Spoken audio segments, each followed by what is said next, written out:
Good evening, I'm Bo Williams, and welcome to the 7. Let's get a look at the big 7 stories happening right now. And topping the list, a big East Tennessee economic development announcement made this afternoon. Governor Lee announcing Orano USA has chosen Oak Ridge to be its preferred site for an expansion.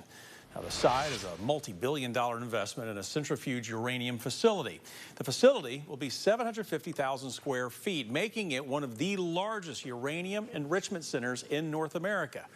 The investment will create more than 300 jobs. Governor Lee believes this investment will have a positive impact on the local economy.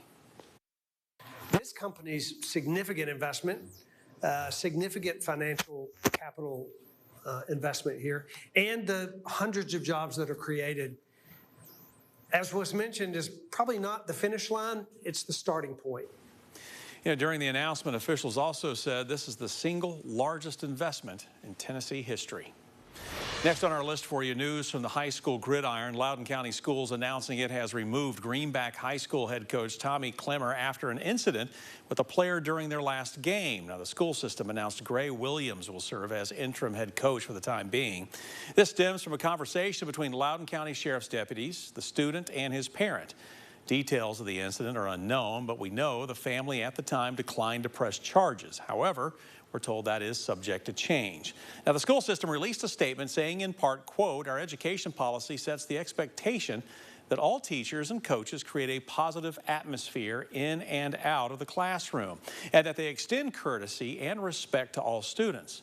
When those expectations are not met, though, action must be taken," end quote. Next on our Big 7 at 7 list for you, an affordable housing complex is coming to the Bluegrass community of West Knox County. It's a project that was originally slated for North Shore Drive. You may remember plans for the Choteau Landing development last year was withdrawn by the developer DGA Residential after protests. Residents in the Choteau area argued the project may affect traffic, flooding, property value. Now that project has a new name and location. Bluegrass Apartments is being built near the corner of Ebenezer and Bluegrass Road. The complex will have 47 units made up of 3 to 4 bedroom apartments, and the max income requirement is $70,000 a year. Now, some neighbors have raised some concern over school overcrowding, traffic, and safety. We live in a pretty quiet neighborhood. Like, people around here, they don't really worry about the crime or anything like that. Like, what kind of people are going to be living there? Where are they going to work? Like, how are they going to get places? Because there's not many grocery stores and stuff around either. DGA Residential tells us the project aims to provide housing for the working class and their families, like first responders, teachers, and restaurant workers. These children deserve a home. They deserve a good, strong community to grow up in. They deserve good schools. And I think that it is our responsibility as community members to welcome families into our area. The project is expected to be completed in July of next year. Next up tonight, Knoxville police have now identified the victim in a serious car crash in East Knoxville. The victim is 69-year-old Georgia Scruggs. She was the driver of a van that was involved in a single vehicle crash at the intersection of Loves Creek and Buffett Mill Roads in mid-August. 2 other people were injured in the crash. They were taken to the hospital with non-life-threatening injuries. The cause of the crash still under investigation, but KPD believes speed was a possible factor. Next on the 7 for you, we're hearing from the new president and CEO of Zoo Knoxville. It's been about 2 weeks since Bill Street was named to the job. Street has 30-plus years of experience in nonprofit and for-profit organizations, some of that in the world of tourism and animal-based attractions, including SeaWorld and Busch Gardens. He's taking over from Lisa New, who led Zoo Knoxville from 2012 to last year. Zoo Knoxville today is sending out a get-to-know-you video featuring Street, talking about a range of topics, sharing his experiences, including a background in getting out into the outdoors. Street says his brother introduced him to scuba diving at just 12 years of age in the bracing cold waters of a lake in Wisconsin. Growing up, Street says he turned his love of nature to a career, starting with an internship at the Shedd Aquarium in Chicago. Street says he wants to reintroduce Zoo Knoxville to the community and create a first impression to people outside the area.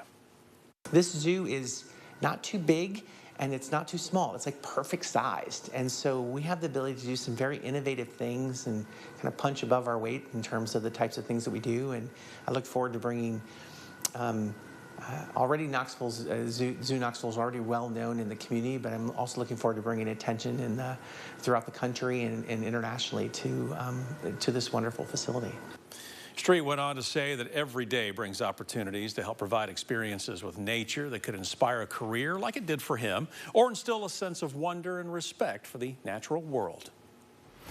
Next up on the 7, we know the Great Smoky Mountains National Park is a natural treasure, but it creates real treasure for surrounding communities. The Park Service sending out a reminder today in the form of new figures on the economic impact. The report shows that more than 13 million people visited the Great Smoky Mountains National Park last year, spending $2.2 billion in the area. That money helps fund nearly 34,000 jobs. And when you factor in the money those people spend, the Park Service says it all adds up to around $3.4 billion to the economy of East Tennessee and Western North Carolina. Now, some of that money goes to Blount County, which is putting out its own figures on tourism spending today. $576 million, which the county says is up 6% from the year before. And when it comes to jobs, Blount County says tourism work is at an all-time high of nearly 4,900 jobs. For our final Big 7 story this evening, a Dandridge man has been arrested and charged with more than 20 counts of aggravated sexual exploitation of a minor.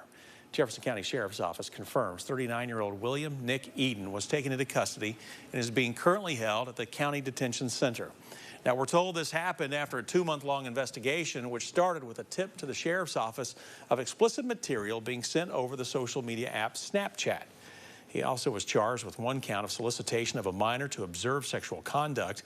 He is being held on a $1 million bond. Sheriff Jeff Coffey says this serves now as a reminder to monitor your kids' social media.